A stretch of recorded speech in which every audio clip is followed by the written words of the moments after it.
नमस्कार स्टूडेंट्स, कैसे हो सभी। I hope you all are fine. आज इस वीडियो के अंदर हम डिस्कस करने वाले हैं what is chi square test. कौन सी ऐसी प्रॉपर्टीज है या कौन से ऐसे फॉर्मूलाज हैं या कौन सी ऐसी कंडीशंस हैं जिनसे काई स्क्वायर टेस्ट के न्यूमेरिकल हम बहुत जल्दी से बहुत अच्छे तरीके से सॉल्व कर सकते हैं। लास्ट प्रीवियस वीडियोस के अंदर हमने डिस्कस किया था कि काई स्क्वायर डिस्ट्रीब्यूशन क्या होता है, जहां पे हमने डिस्ट्रीब्यूशन के बारे में समझा था, बट न्यूमेरिकल आप किस तरीके से इजीली सोल्व कर सकते हो उन चीजों के बारे में इस वीडियो में बात करते हैं। तो वेलकम टू गेट स्मैशर्स, मेरा नाम है अंकित रोड़ा। चलते हैं लैपटॉप की स्क्रीन पे। तो अब देखते हैं कि काई स्क्वायर्ड टेस्ट के अंदर कौन कौन से फॉर्मूलास का यहाँ पे यूज होने वाला है और कौन कौन से कंडीशंस है जहाँ पे काई स्क्वायर टेस्ट अप्लाई होता है, और कुछ एक न्यूमेरिकल से भी यहाँ पे डिस्कस करते हैं। तो बिना किसी देरी के शुरू करते हैं। देखो, सबसे पहले यहाँ पे कि काई स्क्वायर डिस्ट्रीब्यूशन के अंदर फॉर्मूला मेरे पास क्या होगा। Chi square is equal to, अब जैसे मैंने काई स्क्वायर डिस्ट्रीब्यूशन का आपको बताया था कि होता क्या है, अब इसको न्यूमेरिकल में इजी करने के लिए हम किस फॉर्मूलास का यहाँ यूज करेंगे। काई स्क्वायर का की वैल्यू क्या होती है, summation of O minus E, this is not zero, this is O minus E whole square divide by में ई, और पूरे का समेशन। अब यहाँ पे ओ मेरे पास क्या है, O is the observed frequency, यानी कि जो ऑब्जर्व यानी कि जो गिवन हमें दी गई है या जो वैल्यू दी गई है। ई एक्सपेक्टेड फ्रीक्वेंसी, जो कि हम फाइंड आउट करेंगे, बताता हूं किस तरीके से करते हैं। और ई किस तरीके से आप निकालोगे, E is equal to R T into C T divide by N. What is the meaning of R T now, row total for the row containing cell and column total for the column containing cell, RT and CT, और where capital N is total observation। अगर आपको लगता है कि इसमें doubt है, अभी numerical से समझते हैं, आपको पता चलेगा ये किसका टोटल है ना। तो ये दो फॉर्मूलाज यहाँ पे काई स्क्वायर टेस्ट के अंदर यूज होने वाले हैं। And the conditions are, each cell should contain 5 observation, कम से कम 5 एंट्री तो होनी चाहिए, यानी कि ओ यानी कि ऑब्जर्वेशन जो हमें गिवन होगा वहां पे 5 तो कम से कम हो, इससे छोटे नंबर ना हो, है ना। All observation should be independent, यानी कि जो ऑब्जर्वेशन हमें गिवन है उससे एक दूसरे को कुछ फर्क ना पड़े। जैसे मैं आपको बोलूं कि मैं ये मूवी देखने जा रहा हूं, या ए मूवी देखने के लिए 100 लोग जा रहे हैं, बी मूवी देखने के लिए समथिंग 200 लोग जा रहे हैं, तो इन दोनों के बीच में कोई भी डिपेंडेंसी नहीं है, ये इंडिपेंडेंट है। कैपिटल एन यानी कि टोटल, बिल्कुल जो टोटल हमारे पास एंट्री निकल के आएगी ऑब्जर्वेशन की, वो हमेशा 50 या 50 से बड़ी होनी चाहिए। And data should be expressed in the original units, original unit में हो, परसेंटेज या रेशियो में ना लिखा जाए। जैसे मैंने अभी आपको एग्जांपल दिया, 100 लोग मूवी देखने जा रहे हैं, हम क्या बोलेंगे, किसका रेशियो, कोई बात नहीं हो रही ना। तो यहाँ पे ये ओरिजिनल यूनिट के अंदर रिप्रेजेंट किया जा रहा है। तो ये कंडीशंस है जहां पे काई स्क्वायर टेस्ट लगता है हमारे पास। अब जहां पे हमने पहले बात की थी पैरामीट्रिकल टेस्ट के बारे में, टी टेस्ट हम पढ़ चुके हैं, उसके हर एक टाइप को डिस्कस कर चुके हैं, जेड टेस्ट हम कर चुके हैं, उसके हर टाइप को डिस्कस कर चुके हैं। एक और टेस्ट जो बहुत फेमस है, दैट इज एफ टेस्ट, जो हमारे सिलेबस में नहीं है। तो टी टेस्ट और जेड टेस्ट हम कवर कर चुके हैं। यहाँ पे क्या होता है, एजम्पशन रिक्वायर होती है, यानी कि पॉपुलेशन के बारे में हमें पहले से पता होना चाहिए कि पॉपुलेशन में चल क्या रहा है, उसके मीन के बारे में या स्टैंडर्ड डेविएशन के बारे में, इस तरीके से कि क्या डिस्ट्रीब्यूशन अप्लाई हो रहा है या किसमें डिस्ट्रीब्यूटेड किया जा रहा है ना, कि नॉर्मल डिस्ट्रीब्यूटेड है, किस तरीके से डिस्ट्रीब्यूटेड है, वो हमें पता होना चाहिए। लेकिन non parametrical test, chi square test में हमें कोई अजम्पशन रिक्वायर्ड नहीं है कि पॉपुलेशन किस टाइप की है किस टाइप की नहीं है, इसको कुछ भी फर्क नहीं पड़ता।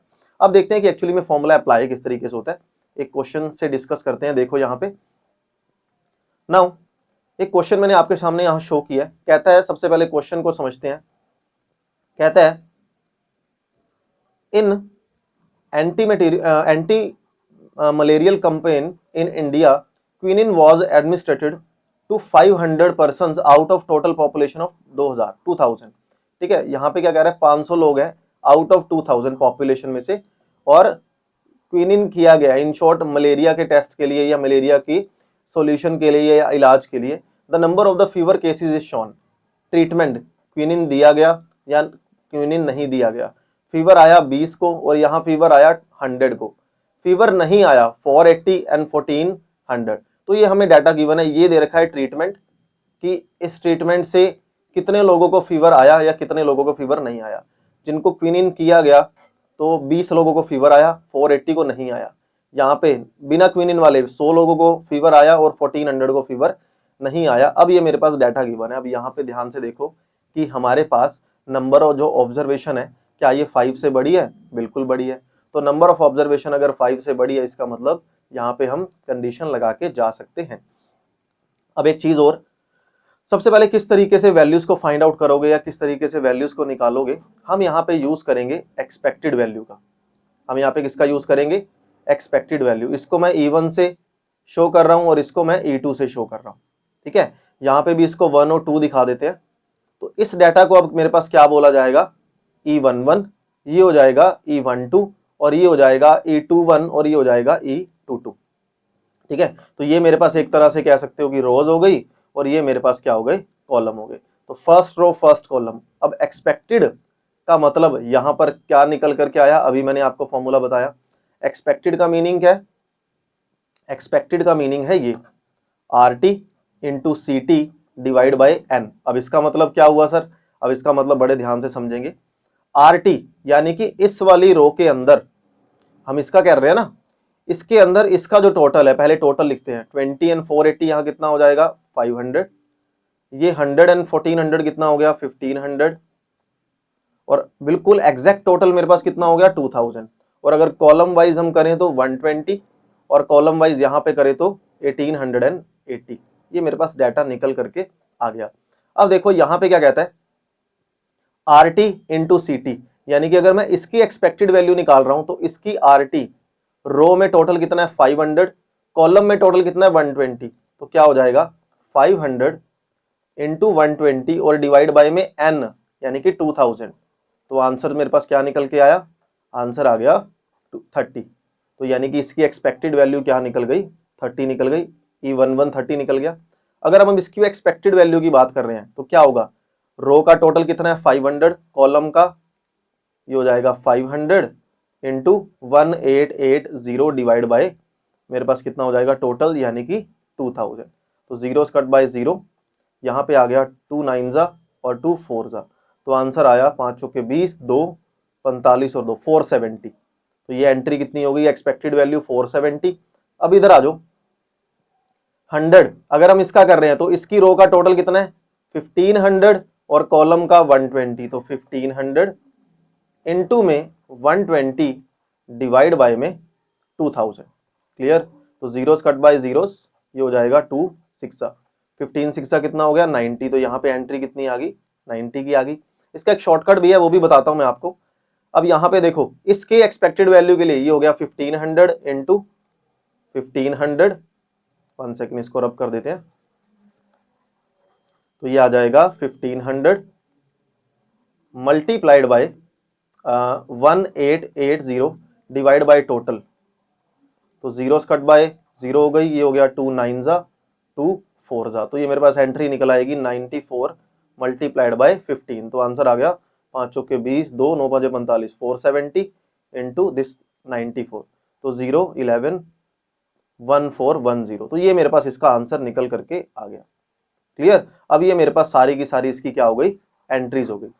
अब देखो यहां पे, अब ये मेरी एक्सपेक्टेड वैल्यू काम करेंगी, इसका हम यूज करेंगे। देखो कैसे, यहां पे एक्सपेक्टेड वैल्यू तो हमने निकाली, E1 E2 हमने निकाल लिया। अब एक बार यहाँ डाटा की तरफ यानी कि फॉर्मूला की तरफ एक बार ऑब्जर्व करते हैं कि एक्चुअली में डिमांड क्या कर रहा था ये, यानी कि किस तरीके से हमारी एंट्री कर रहा था। डाटा क्या कहता है, ऑब्जर्व माइनस एक्सपेक्टेड का स्क्वायर डिवाइड बाय एक्सपेक्टेड। तो एक काम करते हैं, अब डाटा को हम सॉर्ट करते हैं, यानी कि डाटा को रिप्रेजेंट करते हैं। सबसे पहले ऑब्जर्वेशन, फिर उसके बाद उसी की एक्सपेक्टेड वैल्यू। ऑब्जर्वेशन, सबसे पहली ऑब्जर्वेशन कितनी है 20 और उसकी ऑब्जर्वेशन की एक्सपेक्टेड वैल्यू कितनी है 30, तो यहाँ पे 20 30 आ जाएगा। और यहाँ पे देखो 100 और 90, यहाँ पे आ जाएगा 100 और यहाँ आ जाएगा 90। अगेन 480 470, तो this is 480 and this one is 470। This is 1400 and 1410, तो ये हो जाएगा 1400 एंड दिस इज 1410। क्लियर यहां तक। अब वो कहता है कि ऑब्जर्व में से एक्सपेक्टेड वैल्यू माइनस कर दो। 20 माइनस 10 इज माइनस का 10, 100 माइनस 90 10, 480 माइनस 470 10 और 1400 माइनस 410 दैट इज 10। तो ये मेरे पास एंट्री निकल के आ गई है ना। अब हमें क्या चाहिए, इसका स्क्वायर ही तो चाहिए। ये सारी पॉजिटिव वैल्यू आ रही है ना, माइनस माइनस, हाँ जी। तो अब यहाँ पे मेरे पास क्या आ गया, O माइनस ई का होल स्क्वायर कितना हो गया, ये हो जाएगा 100, this is 100, this is again 100 और दिस इज 100। तो यानी कि इसका टोटल, चलो इसकी तो अभी नीड ही नहीं है हमें, O minus E square divide bye, हमें ये भी तो करना है अभी, डिवाइड बाय में इसकी एक्सपेक्टेड वैल्यू भी तो डिवाइड करनी है। अब इसकी एक्सपेक्टेड वैल्यू देखते हैं। 100 डिवाइड बाय 100 यहाँ पे देखो एक्सपेक्टेड वैल्यू 30 यानी कि 10 डिवाइड बाय 3 मेरे पास निकल आया। यहाँ पे 100 डिवाइड बाय 90 यानी कि 10 डिवाइड बाय 9 निकल के आ गया। 100 डिवाइड बाय 470 यानी कि 10 डिवाइड बाय 47 निकल आया। और 100 डिवाइड बाय में 1410 ये डाटा निकल आया। इसकी एग्जैक्ट वैल्यू निकालते हैं एक बारी, फटाफट से डेसिमल कैलकुलेट करते हैं कि क्या आंसर मेरे पास निकल रहा है इसका। देखो फाइल का लिंक आपको एज इट इज डिस्क्रिप्शन के अंदर मिल जाएगा। यहाँ पे वैल्यूज आ रही हैं, जस्ट अ सेकंड, कैलकुलेट करने से ये चारों वैल्यूज आई हैं यहाँ पे। देखो वैल्यूज में थोड़ा सा टाइम वेस्ट नहीं होगा, यहाँ पे मैंने अभी कैलकुलेट किया था इसको। हाँ ये रही फर्स्ट जो एंट्री आ रही है हमारे पास वो आ रही है 3.33 exact. Second 10 divide by 9 is 1.11, clear दिख ही रहा है वैसे तो। नेक्स्ट इज 0.21 निकल के आ रहा है और 100 डिवाइड बाय 1/4 ये 0.07 निकल के आ रहा है। और इसका टोटल हमारे पास आ गया 4.72, यानी कि ये जो मेरी एंट्री आ गई है किसकी वैल्यू आ गई, काई स्क्वायर की, क्योंकि काई स्क्वायर का फॉर्मूला लगाया ना हमने। क्या था काई स्क्वायर का फॉर्मूला मेरे पास, काई स्क्वायर का मेरे पास फॉर्मूला था ओ माइनस ई का होल स्क्वायर डिवाइड बाय में ई और उस पूरे का समेशन, ये पूरी की पूरी वैल्यू। तो एंट्री कितनी आ गई 4 पॉइंट समथिंग। अब यहाँ पे देखो 4.72। अब हमारे पास नल हाइपोथेसिस करेक्ट है या अल्टरनेट हाइपोथेसिस करेक्ट है, क्या चीज करेक्ट है वो हमें चेक करना है। तो क्या करेंगे, z वैल्यू निकालेंगे, सॉरी काई स्क्वायर की वैल्यू निकालेंगे फ्रॉम द टेबल। और यहाँ पे डिग्री ऑफ फ्रीडम की बात की जाए, यहाँ पे मैं एक फॉर्मूला और मेंशन कर देता हूं, degree of freedom. Degree of freedom इस केस में हमारे पास कितना होता है, रो माइनस में 1 मल्टीप्लाइड बाय कॉलम माइनस 1, यानी कि जितनी रो गिवन है जितने कॉलम गिवन है। तो रो कितनी थी 2, 2 minus 1 is 1, 2 minus 1 is 1, answer कितना आ गया 1। तो 1 डिग्री ऑफ फ्रीडम है। और अगर हमें लेवल ऑफ सिग्निफिकेंस नहीं गिवन मतलब 0.05 बाय डिफॉल्ट, है ना। तो टेबल में आपके सामने शो करता हूं यहाँ पे। अब यहाँ देखो डिग्री ऑफ फ्रीडम तो मेरे पास कितना है 1 है और 0.05 यानी कि 3.841, फाइल का लिंक डिस्क्रिप्शन में मिल जाएगा। तो 3.841 मेरे पास आंसर निकल के आ गया। अब अगर 3.841 आंसर निकल के आ गया that means calculated value is greater than tabulated value, यानी कि नल हाइपोथेसिस रिजेक्ट कर दिया गया। यहाँ पे आपके पास अल्टरनेट हाइपोथेसिस जो है वो एक्सेप्ट हो जाएगा। तो ये था हमारा काई स्क्वायर टेस्ट, किस तरीके से यूज करना है, इजी किस तरीके से कर सकते हो। एक क्वेश्चन फटाफट से आपको और शो करता हूं मैं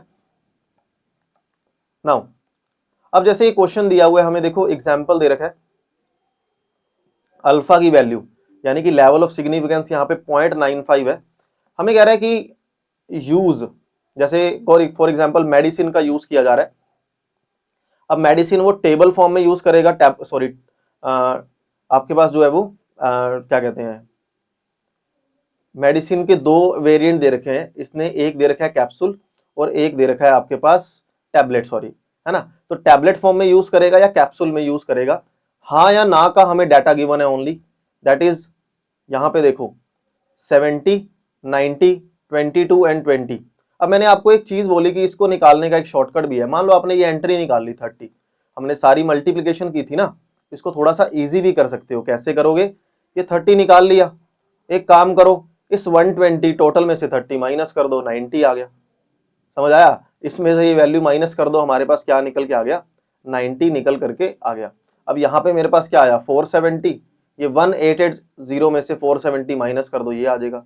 अब अगर आप कहोगे सर 470 में निकालना है 30 की हेल्प से, तो 500 में से 30 माइनस कर दो, ठीक है। तो एक एंट्री निकाल लो, 120 minus 30 90, 500 minus 30 470, 1880 minus 470 this. Bar bar multiply करने की नीड नहीं पड़ेगी। तो यहाँ मैंने आपको सोल्व एग्जांपल शो किया है। सेम मैंने एक्सपेक्टेड वैल्यू निकाली इसी फॉर्मूला से। टोटल हमारे पास ये रहा कॉलम का टोटल और ये एग्जैक्ट टोटल, और ये हमारे पास किसको शो कर रहा है, रो टोटल को। ये सेम टू सेम वही डाटा है ना।